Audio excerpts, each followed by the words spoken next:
Hello, this is Craig Brelsford with Redship Companies. Thank you for joining today's event with Creative Medical Technology Holdings, which trades on the NASDAQ under the ticker CELZ.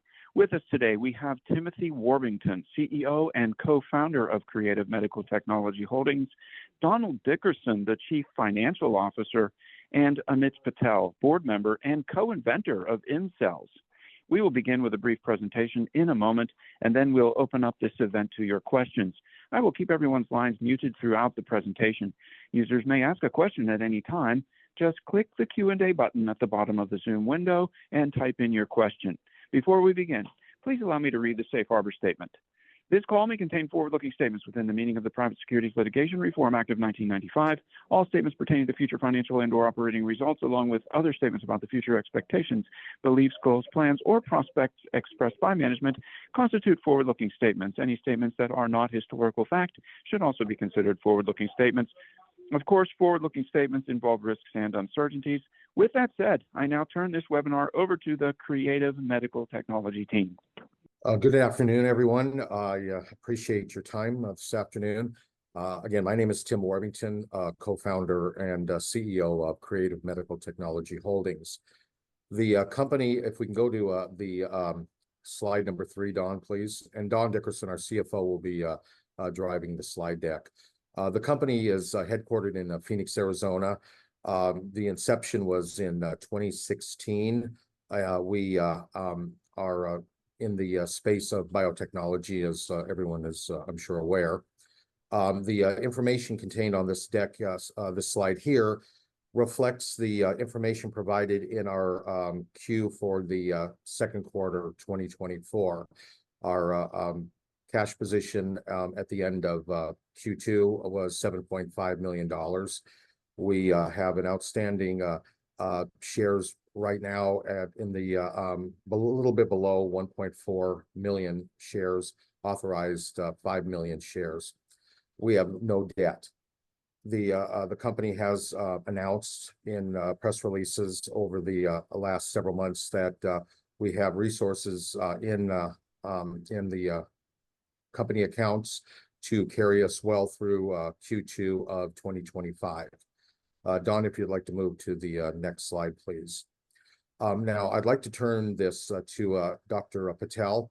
Dr. Patel is, yes, a co-founder and also an inventor of much of our technology. So, Dr. Patel, if I may ask you to take it from here for the moment. Great. Thank you, Tim, and everyone. And thank you all for the opportunity. And our big question is, well, this is another cell therapy company. How are they different? What did they do different? And how are they going to be successful?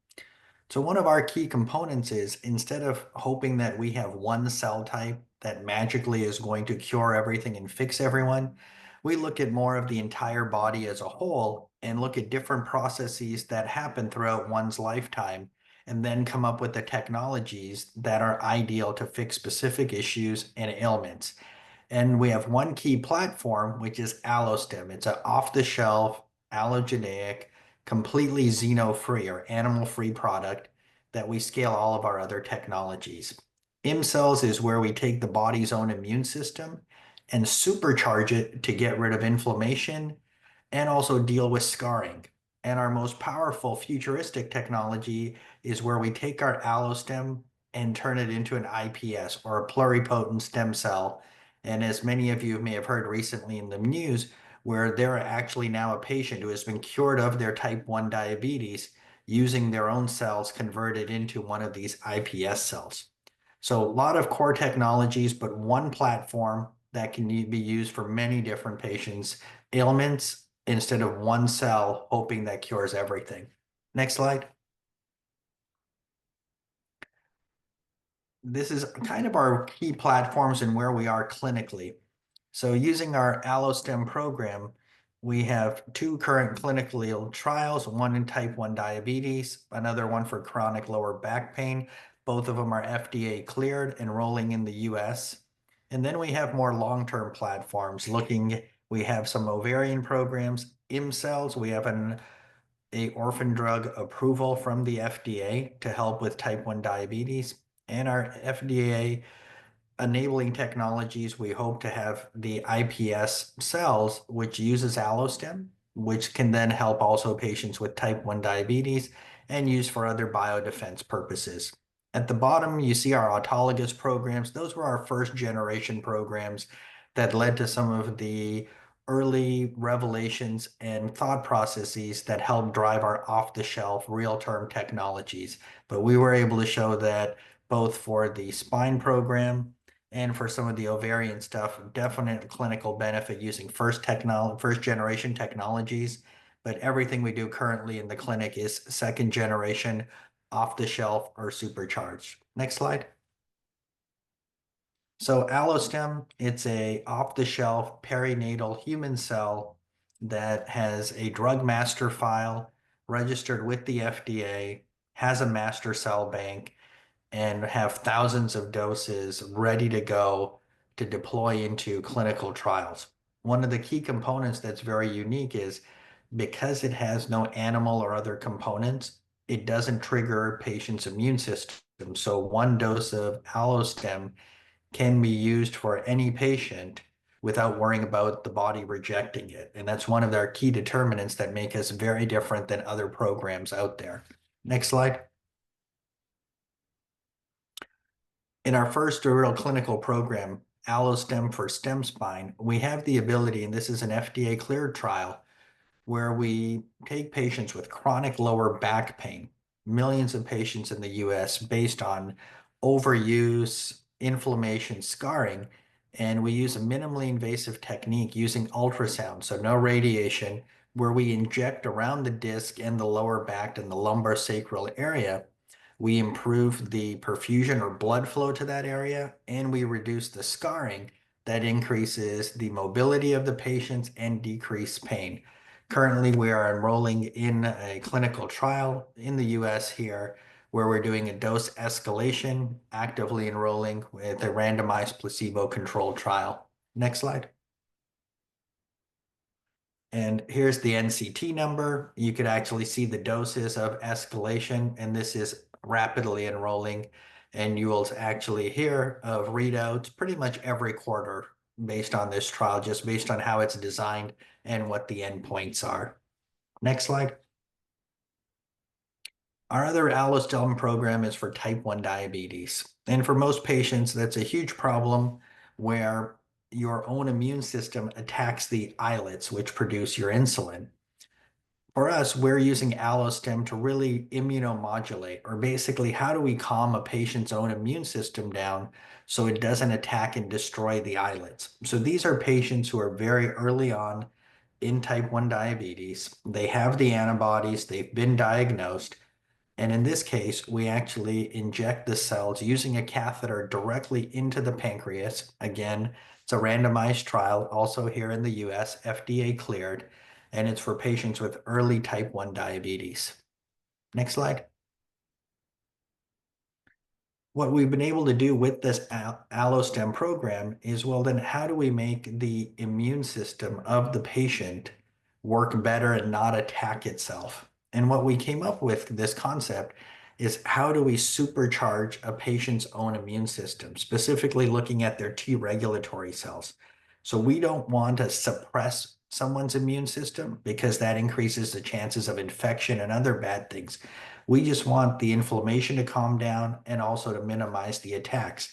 So what we do is we take our allostem and we basically stimulate them, get the secreted factors, and that's how we bathe the patient's own M cells. So next slide. In this process, we get the patient's own cells and mix them with our supercharged solution from the secreted factors of allostem. We grow them in a bioreactor and actually inject them back into the patient. And what this does is it supercharges the patient's own immune system to actually calm down inflammation, calm down scarring, and potentially increase survival of the islet cells, and also can decrease the chronic rejection issues. Next slide. So when we look at this, we have the orphan indication for type 1, but these supercharged M cells or T regulatory cells have the potential to be used for many different indications when we're dealing with patients with chronic inflammation, chronic scarring, and other autoimmune issues. Next slide.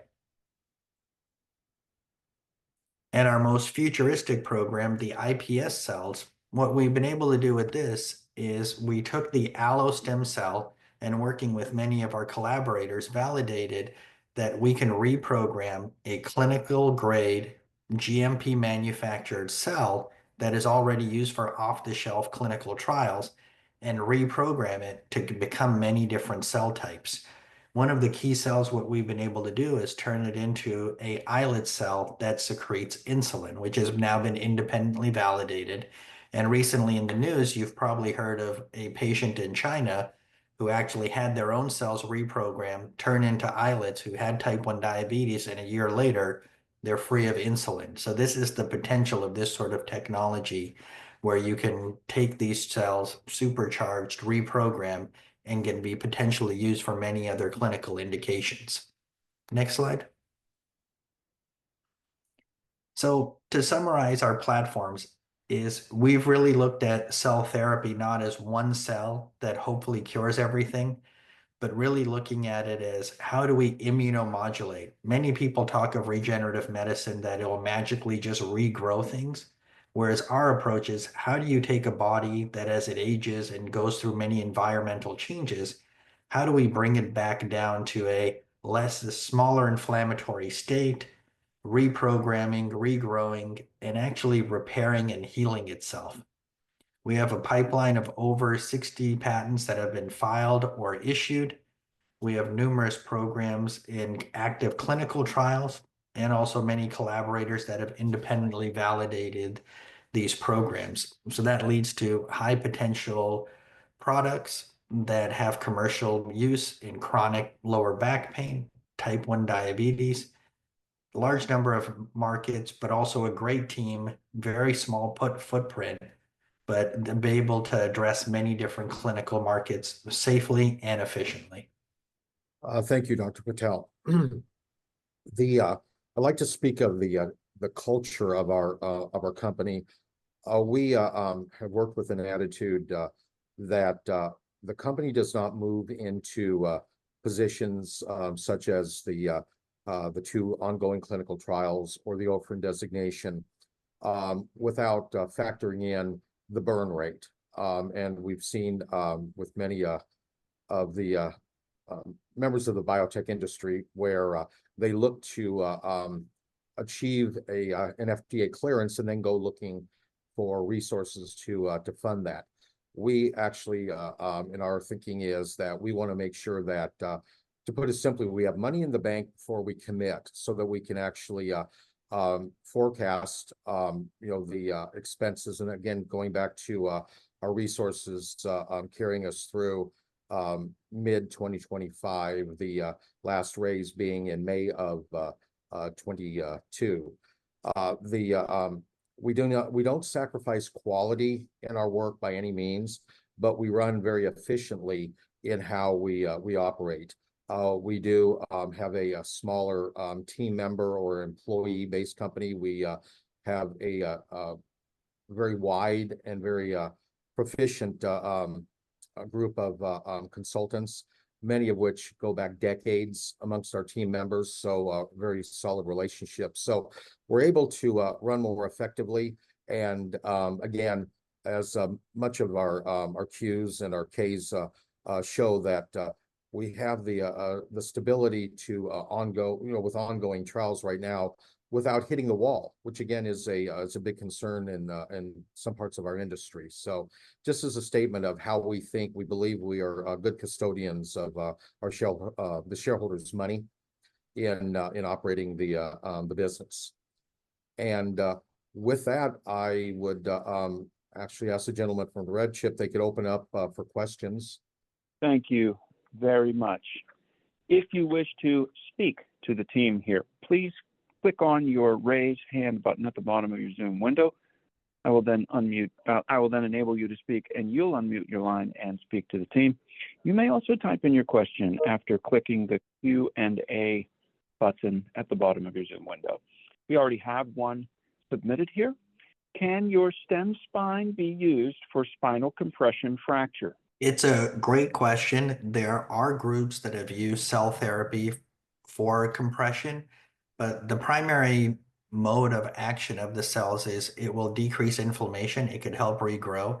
If the spinal compression factor, as hence by the name, compresses on the cord, you usually need a decompression procedure first, and this cell-based approach would help with the healing, but it is not specifically designed to treat the compression itself.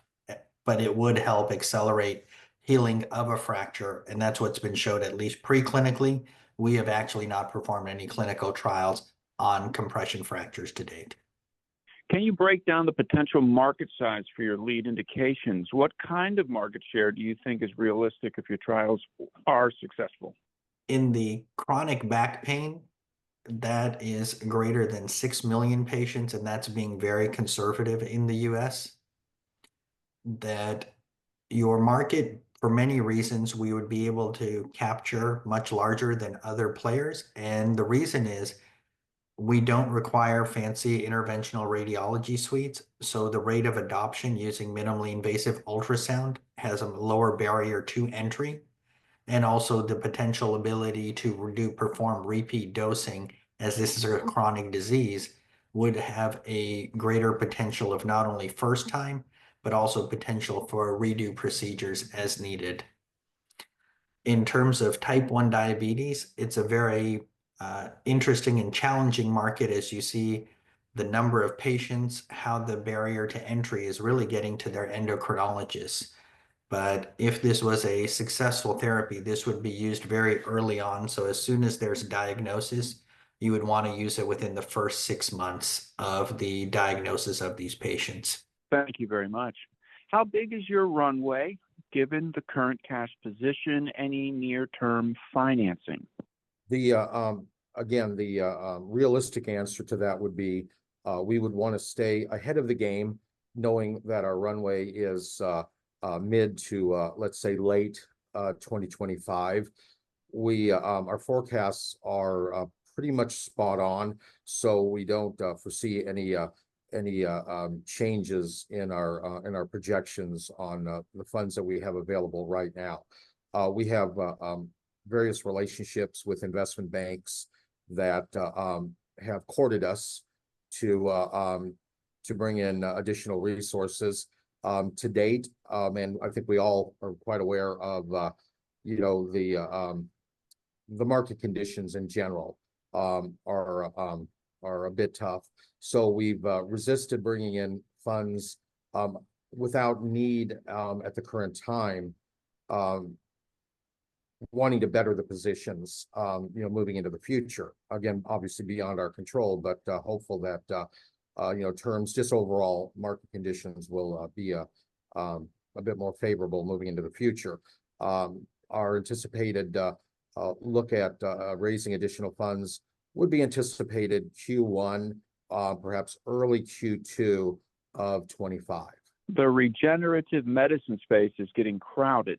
What sets you apart from competitors in type 1 diabetes and lower back pain? You're correct. It is a very crowded space. In type 1 diabetes, our initial product, Allostem, is not there to regrow islets. So when you look at some of the other, not even competitors, but they're looking at end stage type 1 after you're on insulin pumps and actually truly require true islet regenerative therapy. Our Allostem is more in the prevention or early treatment. So that is a much more focused market where there is not many competitors.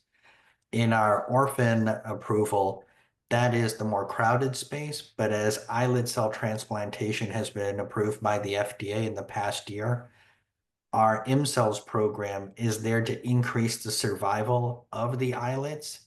So that way it's more of a combination therapy. So that's why that does differentiate us compared to our competitors.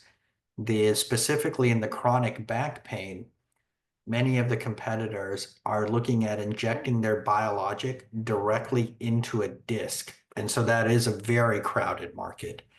Whereas the patients we're looking for, which is actually a much larger population, this is actually injecting around the disc and in the paraspinal space.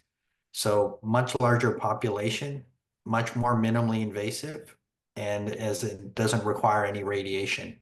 So teaching the clinicians how to do the procedures, lower barrier of entry, and also no require for radiation. And these are all off-the-shelf cell-based approaches.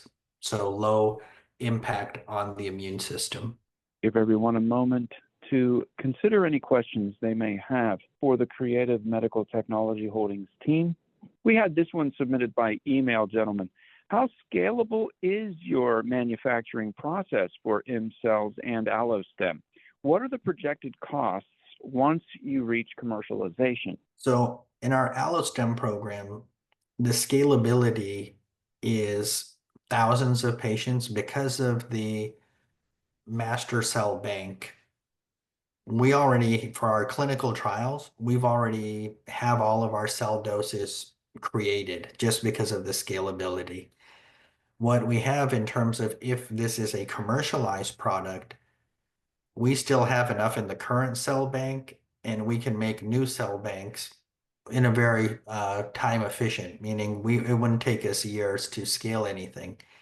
Part of it is the manufacturing is unique, that we don't need very large GMP facilities. We can scale in very small, more boutique manufacturing facilities, and that helps in our scalability, but also in our costs. In terms of an exact end cost of product, we do not have that yet as we're still in early trials. But it would be significantly more cost efficient than the immunotherapies in the oncology space. Got another question here, gentlemen. You've mentioned AI integration in your pipeline. How does that work? The AI integration, we are using it currently for the iPS cell program, where we can optimize our biologics based on understanding what is clinically diagnosed in the patient, their medication profile, and also learning what other comorbidities they have. So that way we can try to optimize our next generation biologics more for a personalized and tailored therapy. The FDA seems to be taking a closer look at cell therapies lately. How are you navigating the regulatory landscape, especially with your approaches? Our approach with the FDA has been very efficient and very user-friendly because all of our programs are going through very regulated clinical trials. The FDA, for at least all of our programs, because we are xeno-free, very scalable, and very transparent, and I think the management team further can tell us, all of our FDA clearances for clinical trials have all happened within 30 days. We've been able to work well with them. We do know, and as you hear in the media, that other cell-based approaches may have issues, and especially the ones that are unregulated. I think that's in the more recent media, that's where you see a lot of things where you're not going through clinical trials. Unfortunately, in cell-based therapy, things that are going through traditional FDA trials sometimes get lumped in with other therapies that are just being offered at local clinics. And it does make it more difficult to differentiate.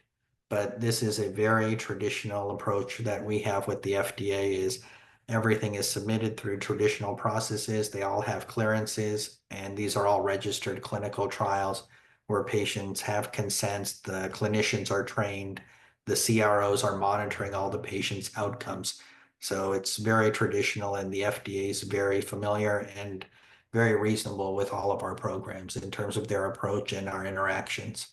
Your partnership strategy seems key to your development plans. Are you looking at any potential big pharma collaborations or licensing deals? Not at this time. Again, early development. We have formed relationships over the decades, collectively as a team. But at this time, we are not seeking any type of big pharma, big bio relationships. Do we foresee that in the future? Absolutely, but not at this time. What's your take on the current M&A environment in biotech? Do you see Creative Medical being a potential acquisition target if your clinical data are strong? Our attitude to the benefit of the shareholders is that, we would look at any opportunities. I will say to the group that my background and my thoughts on it is that I would hope to grow Creative to a company that would be an acquirer rather than being acquired. Again, unless there was a reasonable exit strategy on a level that far surpassed what we felt the company could become on its own. So we would look at any opportunity, but at this time, neither are necessarily being considered. I'm not seeing any raised hands, nor am I seeing any questions in the Q&A queue. Gentlemen, could we wrap up with the essential value proposition? One or all of you, tell us why anyone should be interested in Creative Medical Technology Holdings right now. Well, Amit, Dr. Patel, would you like to start, and then I'll take it from there? All right. The value of Creative Medical is we really don't bet on one technology and hope it cures everything. Our approach really is a holistic one where we look at unmet needs, where we can provide the best biologics, the best scalability, the most cost-efficient approach without the same burn rate that we see with many traditional biotechs and the models.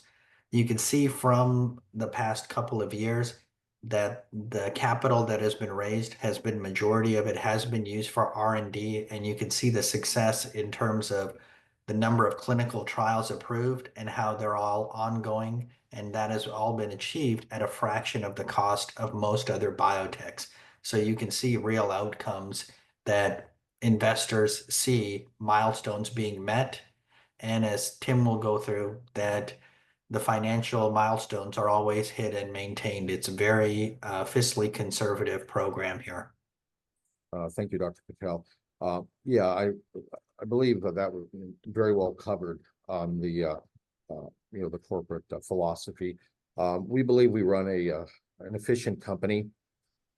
We again do not sacrifice quality, but we are always looking at making sure that the funds that the company has raised and will raise in the future is primarily dedicated to the R&D component to our clinical trials. We're very pleased that within less than 2 years to have 2 INDs and an ODD cleared through the FDA, a drug master file and such. So we believe again that we're good custodians of the shareholders' money in operating the business. I will say with regard to the FDA and certain actions that have been in the press lately, we fully support the FDA's attitude that we do not want to be caught up with any stigma of any corner physician perhaps selling a miracle cure and labeling it as stem cells.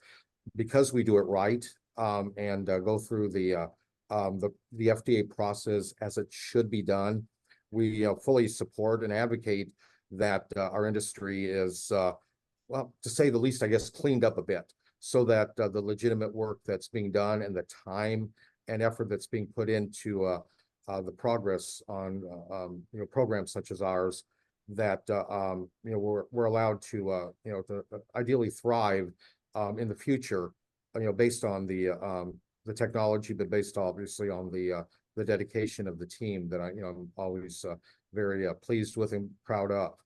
So as a value proposition, I think it's the efficiency of the company is a key component and what we've accomplished and what we anticipate accomplishing in the future.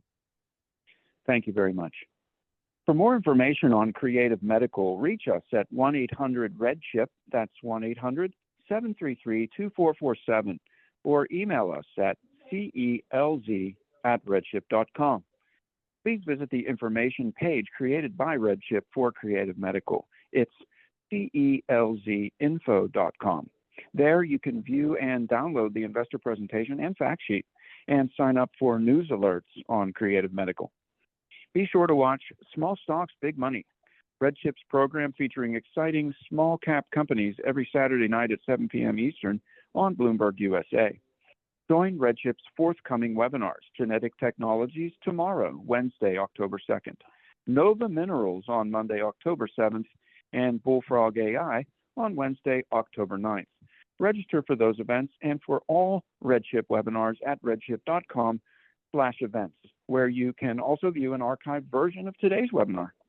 Thanks again to our participants today, and thank you very much, Creative Medical. Thank you. Thank you.